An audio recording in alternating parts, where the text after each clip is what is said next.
obviously we've got the Aussie titles coming up on Tuesday, so congratulations to everyone for getting through the season, all the hard work you've done. Just wanted to have a catch up with everyone and for as many people as possible.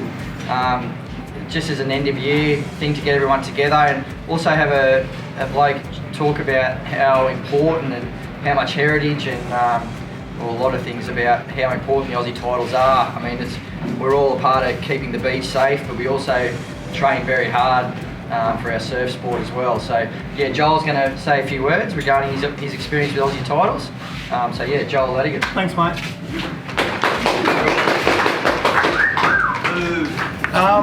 So basically I started rowing at Rainbow Bay about 27 years ago, and from there I rowed for Maroochydore. This is all A grade. I didn't row, I don't even think they had girl crews back then, so it was just all blokes, and I went straight into A grade. So that year we rowed from Maroochydore. I was lucky enough to be in a crew to win an Australian silver medal.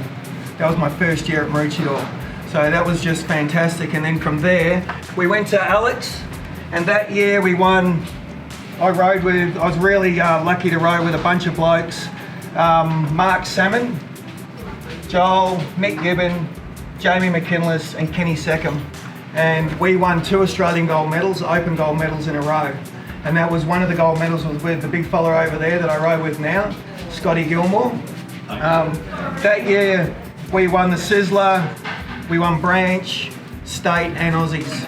So that was one of the highlights of my, basically my life really. You know, we wouldn't talk to too many people, but we were really focused and we trained really hard. So that was our second year, that was the gold medal there, that we rode in some of the biggest surf I've ever been in my life. I can remember sitting beside the boat and honestly looking at Jamie, our sweep, and going, I'm really scared. Actually, I'm shitting myself. And I can remember there was one instance in the semi-final there where Jamie's looked at this wave and said, go hard boys, you better go hard. And we've gone, okay, so we're into it, we're going as hard as we can. We've gone over this monster and we've all started to take it easy again, and he screamed at us, that wasn't it! That wasn't it! No! And I remember just rowing over this thing, and normally when you row over a wave and you go, the bowman will catch, you know, you'll do one row. Big Mark has gone 2 rows, one again, and then gone smash straight through the seat, and all as I've screamed out to Jamie was, how are we going to get in? How are we going to get in? And that was the Australian semi-final. So, listen, at the end of the day, we did really well, and I just want to say, we trained hard, but some of the best times of my life. And you guys, as young kids, you've got to realise that you've got to do the work. And I had a sweet text me the other day. He's an old ski paddler mate of mine from Queenscliff, and he said to me, Joel, what do you reckon made a good boat crew? And I honestly believe it's just you all have the same desire. There's nothing else other than you're all, and that's including the sweep. You've all got to want it bad, and you've got to do the training. All I want to say is, please use these as motivation, because I used to be that kid in that boat crew 25 years ago and think, honestly, I don't really think I'm an Australian champion. I've now got 3 Australian gold, well, 2 gold and 1 silver. And even now, even back then, I used to think maybe it's the other guys. But I was just like you, just rolling up. I was from Acacia Ridge High, and I just did the work. You know, I just did the work every week. So you can all do it. It'll change. It changes everything. It's really good.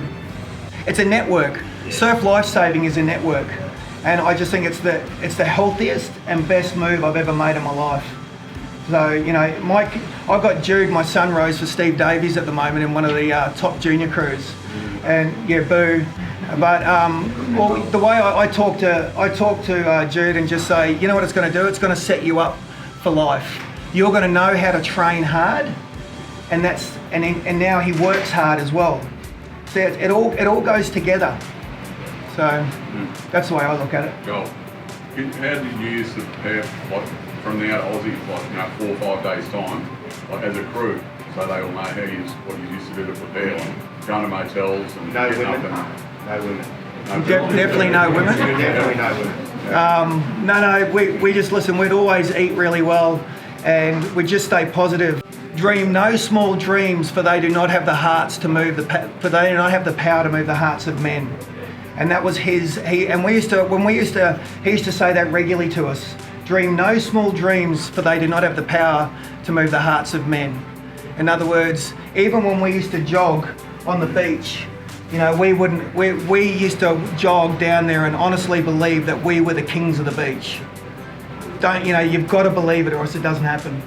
And that's how we used to rock. There was a little bit of arrogance there, but I think you need that. Jolly, just tell the boys a bit about visualisation before those big races that you used to do. Yeah, we used to actually go through the whole race together.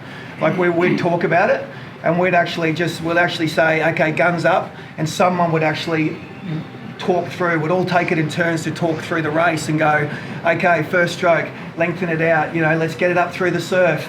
Okay, now let's lengthen out once we're out the back, and we used to go through the race.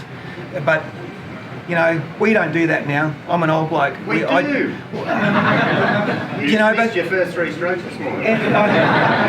But in all honesty, when you guys get super serious, that's the sort of stuff you should be doing. You've got to be doing those 10-minute ergos and pulling a 140 and be someone you're doing, because you know what? I used to hop on that beach, and I'll never forget, I heard someone one day go, oh, that guy there is an Australian champion. And do you know what that made me feel like? I put my chest out, and it just made me feel like, yeah. Do you know what I mean? And it's those little things that I'm talking about. And do the training, be the best you can be. Because I believe we were the fittest crew, no doubt, on the beach. We were the fittest crew. That's why we did so well. Cool. And from then on in, it's your first Aussie titles from the Lullaby. Because it's a new thing, a lot of you guys have already done one, so if you haven't got one yet, come up and grab one. And then from here on in, you're always welcome back to that annual dinner every year. You're always welcome back to Malula Bar. This is home. Okay? So come up and grab your ties, guys. Anyone else got one? Lean.